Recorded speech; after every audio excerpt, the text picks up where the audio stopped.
guys, so today's video is going to be a disappointing products video, and I haven't done one of these in such a long time. I think the last one I did, it was definitely over a year ago. I'll link it in the info bar below if you guys want to go and check it out, but it was definitely a long time ago. And just a bit of a disclaimer in the beginning, like, I get asked to do these quite a lot. I know people quite like to see them, like what products you haven't liked, but to be very honest, like, I don't get disappointing products that often because I put a lot of research into products that I buy.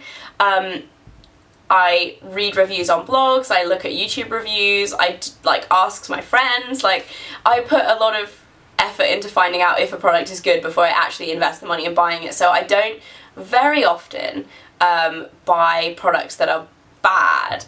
But there are definitely a few products that I've bought thinking they would be out of this world amazing, and they've just been okay. So that's a lot of what these products are in this video. They're kind of like, they're not like worst, awful products, it's disappointing products. So ones that I have bought thinking they would be groundbreaking and they've just been okay, like I'll use them but not amazing. So getting into them, I've got 3 mascaras that have been disappointing, and I'm going to start with the most recent one, which is the CoverGirl Lash Blast 24-hour mascara. I picked this up a few weeks ago when I was in New York.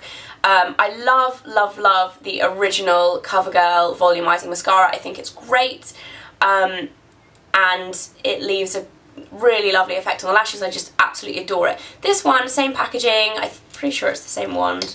Yeah, same wand as the volumizing Lash Blast. But the problem with this mascara is that I don't find it applies as well as the original, and because it's like the 24-hour, I didn't expect it to be actually 24 hours. Like, this is stronger than a lot of waterproof mascaras, so for an everyday mascara, it's impossible to get off. You have to like scrub at your eyes, like it takes a long time to get this off, and I just find that is too much of a faff. When I bought a 24-hour mascara, I thought, great, it'll be one that doesn't smudge, but it's not waterproof, so it'll be easier to take off in terms of like it's not as bad as waterproof mascara, because if you want a mascara that doesn't smudge throughout the day, you'd probably just buy waterproof. So I figured this might be the perfect middle ground. It's like easy to take off and it doesn't smudge, but no, it's actually just impossible to get off. I know my friend Ingrid, who you guys will all know, Miss Glam Rapsy, actually really likes this. We bought it at the same time, and she really likes it, but I just find it impossible. I think the difference there, Ingrid wears waterproof mascara like most days because she has quite oily eyelids, so they kind of tend to like smudge her mascara, but for me it's too much effort. I'm going to throw it over my shoulder onto bed. Next one is, this was so hyped up, it's the Clinique Bottom Lash Mascara. If you haven't seen it, it's this teeny tiny mascara that allows you to get every single lash on your bottom lashes. I was so excited to try this, everybody raved about it. I find it just too fiddly. I feel like it does look nice, but it just takes ages, and it doesn't look that much better than using your normal mascara, so not really a winner for me. I do love Clinique mascaras in general though. I think Clinique do really good mascaras, but for me this is too much of a faff. The next one is another one that I've mentioned really recently because it's a very recent purchase, is the Lancome Hypnose Drama. I got recommended to buy Lancome mascaras by so many people, and everybody recommends different ones. I know the new Precious Cells one is meant to be amazing as well, so that might be my next kind of trial, but this one, I just thought it wasn't as good as it should be. It was kind of clumpy. It did leave a really nice effect on my lashes, but it took a while to like put it on and make it look nice. I had to kind of fiddle around with it. It was a bit clumpy, and I just didn't feel that for, I think it was $25 because I bought it when I was in New York, I didn't feel that for $25 it was as good as it could have been. So I was disappointed because it's quite an expensive mascara. I love the packaging though. Anyway, moving on to another couple of things that I have.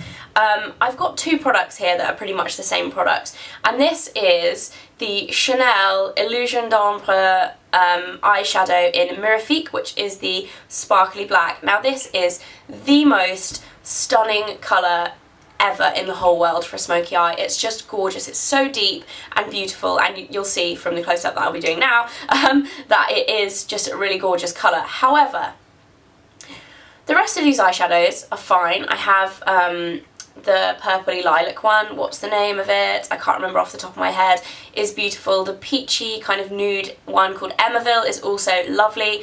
This one, I put it on, the first time I wore it, I did a really nice smoky eye. I thought, I'm only going out for like a few hours, I'm not doing like, you know, really late night, I'm going clubbing all night.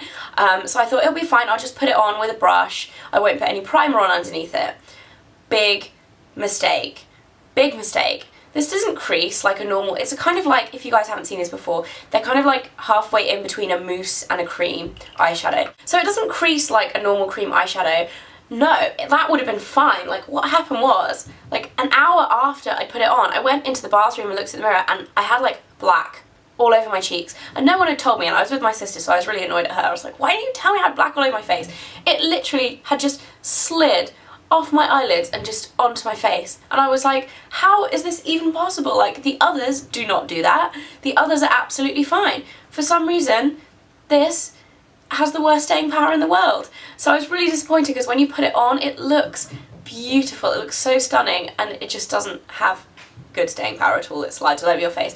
It does work with a good primer, but again, if you want it to last all night, it's not going to last all night. I mean, with Urban Decay Primer Potion, you can make it last a few more hours and it stays on rather than sliding down your face, but in general, it's just not as good as it could have been, and I was really disappointed. I did a blog post on this recently, actually, and also another reason why it's disappointing is that Nuucy Idea just brought out an almost identical product for £10 cheaper, so yes, that's that product. But yeah, I was disappointed by this because I love the other one so much. I thought the black was a real disappointment and a real letdown to the line. Okay, the next one is another Clinique product, and this is also a bit of a controversial one, I think, because a lot of people love these. It's the Chubby Sticks. I didn't try them for such a long time. They're never really, like, I don't usually like lip products in pencils. They kind of annoy me when you have to sharpen them, but the Chubby Sticks appeal to me a bit more because they have this wind up, wind down. You don't have to bother with sharpening. But I just found these just a bit blah. Like, I didn't really love them. They don't really have amazing colour payoff. They're kind of just like a lip balm, but they're unscented because Clinique stuff is always unscented.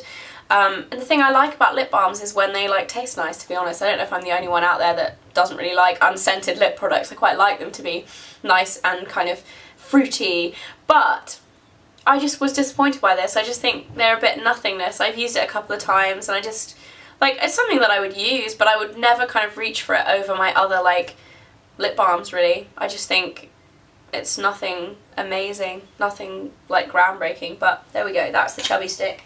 And then two more products to show you. The last makeup product is a Jouer blush, and my friend Ingrid, or Miss Glamorazzi, raves about Jouer so much. She absolutely loves it. I don't know what that raves was about, but she does. She absolutely loves it, and I finally got around to getting a few of these items. They're really hard to get hold of in the UK, so if you're wondering where to buy them from, you can get them from cultbeauty.co.uk. Anyway, this is the blush that I got, which is in Peony, and I think this is one that Ingrid's raved about as well, in this specific colour.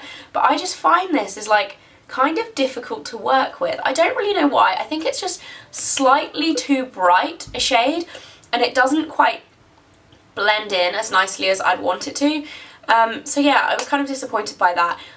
On the other hand, I got the bronzer at the same time, and I absolutely love the bronzer from them. It's kind of taken over my NARS Laguna obsession at the moment, so definitely, like, I think this is probably a one-off from the brand because I've heard great things about the brand from loads of people, and I've actually, like, the other products I've tried from the brand have been really, really good, but this blush, I just find it's kind of, like, difficult. It doesn't kind of do what you want it to do.